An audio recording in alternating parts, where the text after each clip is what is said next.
Salut à tous et bienvenue sur AZ237.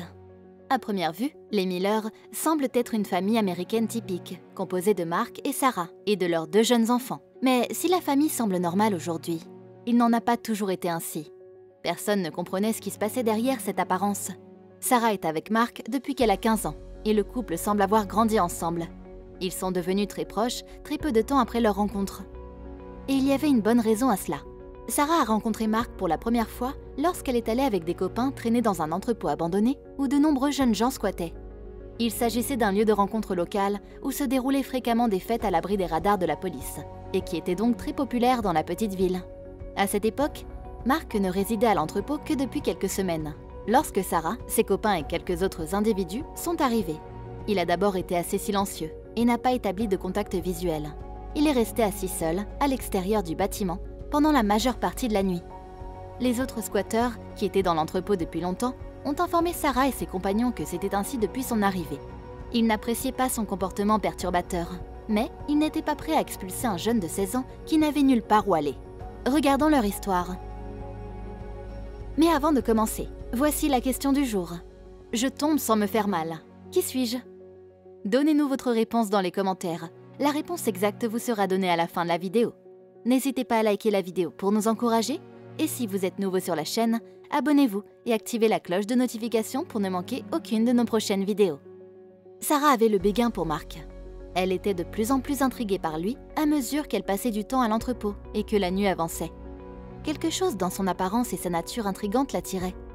Elle est passée à l'action car elle ne pouvait détacher son regard de lui. Elle a décidé de séparer Mark du groupe pour voir s'il deviendrait plus communicatif lorsqu'il serait seul. Il y avait assez de pièces pour se balader et discuter, car l'entrepôt était plutôt grand. Lorsqu'ils n'étaient plus que tous les deux, Mark a perdu rapidement sa timidité et semblait vraiment s'intéresser à Sarah. Ils ont eu une longue et intéressante conversation, au cours de laquelle Mark n'a rien divulgué sur lui-même. Il a cependant fourni quelques informations à Sarah. Lorsqu'il avait 16 ans, il a emménagé dans l'entrepôt abandonné avec un groupe d'étrangers. Il n'avait aucune idée de qui il était ou d'où il venait. Lorsqu'il a rencontré Sarah, elle n'a pas pu le chasser de son esprit et l'a emmené chez elle pour rencontrer sa famille. Ses parents ont été décontenancés lorsque Mark a détaillé sa position et ils ont compris qu'il devait faire quelque chose pour l'aider. Après qu'elle les ait persuadés qu'elle aimait vraiment Mark, ils ont fait un choix énorme qui allait sauver Mark de sa situation dangereuse. Après avoir obtenu son diplôme de photographie environ 3 ans plus tard, il a obtenu beaucoup de travail en tant que photographe indépendant et s'est bâti une renommée. Mais il était toujours très secret sur son histoire, ce qui commençait à inquiéter Sarah. Que pouvait-il bien lui cacher? Le couple était ensemble depuis environ 7 ans et attendait leur premier enfant lorsqu'ils ont décidé de se marier. Sarah avait prévu de rencontrer enfin certains des parents de Mark pendant le mariage, mais seuls ses copains étaient présents. Il n'y avait pas une seule personne qui connaissait Mark avant son arrivée en ville à l'âge de 16 ans. Mark a eu un certain nombre de missions au cours des années où il a pris des photos pour des magazines qui étaient un peu plus provocants. Sarah voyait certains de ces clichés et ne pouvait s'empêcher de se sentir mal à l'aise à l'idée que Mark prenne ce genre de photos. Elle était envieuse et parfois angoissée par la situation. Elle avait toujours entendu des histoires d'horreur sur ce qui pouvait mal tourner entre les photographes et leurs modèles. Elle savait que Mark n'était pas comme ça, mais elle n'arrivait pas à se sortir cette idée de la tête. Malgré le fait que ses inquiétudes ne disparaissaient pas, elle pensait qu'elle n'était pas assez sérieuse ou substantielle pour qu'elle se plaigne à Mark.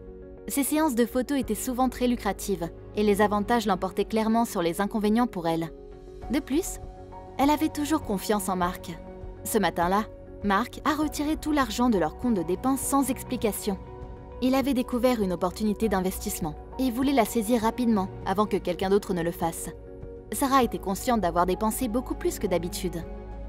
Mais elle n'avait pas prévu de le voir à la caisse lorsqu'elle est allée payer ses courses. Mark n'avait jamais manifesté d'intérêt pour les investissements. Ils avaient toujours eu l'argent pour le faire, mais il ne voulait pas s'en préoccuper tout le temps.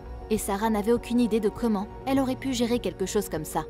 En dehors de cela, il y avait quelque chose de très étrange dans cet investissement. Tout ce que Mark avait pu dire à Sarah, c'est qu'il s'agissait d'une start-up en phase de démarrage avec peu d'informations disponibles pour le public. Selon Mark, cela signifiait que rien sur l'entreprise n'avait été publié en ligne ou ailleurs. Cela a déclenché de nombreux signaux d'alarme pour Sarah. Elle avait remarqué qu'une partie des voyages de son mari ne correspondait pas. Elle a également remarqué qu'il était de moins en moins attentionné lorsqu'il était à la maison. Le téléphone de la maison a sonné tard dans la nuit, alors que Mark était sorti. Cependant, lorsqu'elle est allée répondre et a donné son identité, L'appelant a instantanément raccroché. Sarah était décontenancée et s'empressa de noter le numéro étrange. Elle se rendit sur Google avec le numéro de téléphone pour voir si elle pouvait en savoir plus sur la personne qui l'appelait à cette heure de la nuit et fit une découverte étonnante après avoir essayé de rappeler le numéro plusieurs fois et qu'on ait renvoyé son appel avant la deuxième sonnerie à chaque fois. Elle comprit immédiatement qu'elle ne pouvait pas obtenir l'identité du correspondant puisqu'il n'apparaissait dans aucune de ses recherches. Mais ce qu'elle découvrit, c'est que l'indicatif régional correspondait à l'endroit où Mark prenait fréquemment l'avion. Elle avait toujours dit qu'elle voulait préserver la vie privée de Mark autant que possible. Mais trop c'est trop. Il y avait trop de signaux alarmants pour qu'elle les ignore, et elle devait comprendre ce qui se passait. Elle se rendit donc au seul endroit où elle pouvait trouver des réponses, la bibliothèque. Elle se rendit sur l'ordinateur personnel de Mark pour essayer de se connecter. Ils étaient protégés par un mot de passe que Mark ne lui avait jamais fourni. Il croyait vraisemblablement que Sarah n'était pas au courant, mais elle découvrit sur le sol un morceau de papier froissé sur lequel il avait été écrit il y a des mois.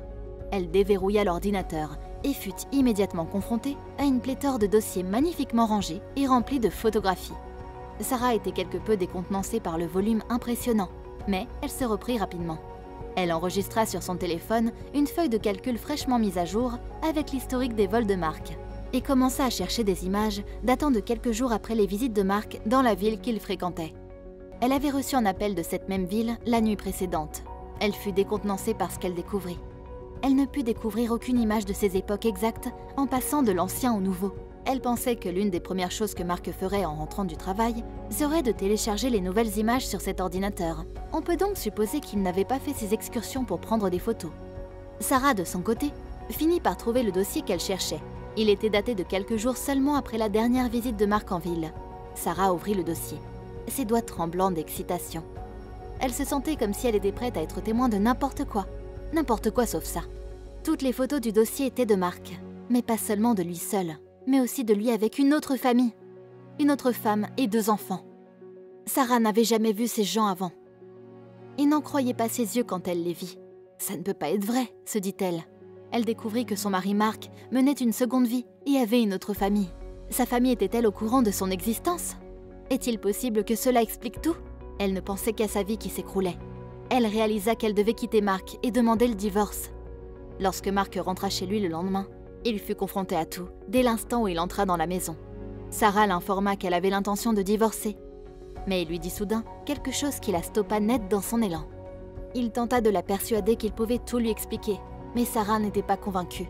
Après qu'ils se soient tous les deux calmés, Mark commença à tout expliquer. Il s'avérait qu'il avait un frère jumeau nommé Eric, qui avait perdu un doigt quand il était plus jeune à cause d'un accident de tondeuse à gazon. Contrairement à Mark, Eric, en grandissant, n'était pas un adepte du droit chemin. Il faisait beaucoup de bêtises dès son plus jeune âge, ce qui signifiait que son frère et lui se disputaient souvent. Cependant, Eric n'était pas le seul à se comporter de la sorte. Les parents de Mark étaient également très impliqués dans un certain nombre de procédures qui n'auraient jamais dû voir le jour. Mark comprit dès son plus jeune âge qu'il devait s'éloigner de sa famille pour ne pas devenir comme eux. Il s'en alla à l'âge de 16 ans, juste avec son sac, à la recherche d'un nouveau départ. La situation d'Eric se détériora au fil des ans, après que Mark ait rompu les relations avec sa famille, pour culminer avec son arrestation il y a seulement quelques mois. Il avait été accusé d'être un récidiviste et condamné à 5 ans de prison. Eric trouva là une occasion de réfléchir sur lui-même et décida de changer de vie. Il savait qu'une seule personne pouvait l'y aider, et cette personne était Mark. Il le contacta depuis la prison, et après de longues discussions, Mark accepta de l'aider.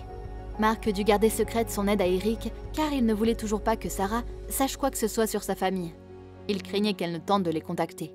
Les fonds perdus avaient été utilisés pour payer la caution d'Eric et l'aider à se remettre sur pied. Après avoir fait sortir son frère de prison, Mark lui a rendu plusieurs fois visite pour voir comment il allait et l'aider à faire la transition vers une nouvelle vie, loin du mauvais chemin qu'il avait emprunté auparavant. Et tous les efforts de Mark ont commencé à porter leurs fruits rapidement. Quelques semaines seulement après sa libération, Eric a trouvé un emploi d'éboueur. En plus de cela, il a rencontré une femme avec laquelle il est tombé amoureux. Celle-ci était divorcée et avait déjà 2 enfants, et sa présence s'est avérée être exactement ce dont Eric avait besoin. Mark a décidé de faire une séance photo avec Eric et sa nouvelle famille lors de son dernier voyage pour voir son frère. La nuit précédente, Sarah avait reçu un appel d'Eric qui voulait savoir si Mark pouvait lui envoyer une certaine photo. Eric, quant à lui, avait manifestement bu et avait oublié qu'il n'était pas censé contacter la maison. Sarah avait du mal à absorber toutes les informations qu'elle recevait. Mark, quant à lui, semblait avoir une preuve pour tout ce qu'il disait. Sarah n'avait plus qu'une seule chose à faire. Elle devait rencontrer Eric. Elle allait enfin rencontrer quelqu'un de la famille de Mark. La rencontre tant attendue se déroula sans problème. Mark et Eric étaient tous deux désolés d'avoir gardé le secret, et bien que Sarah était toujours furieuse, elle comprit.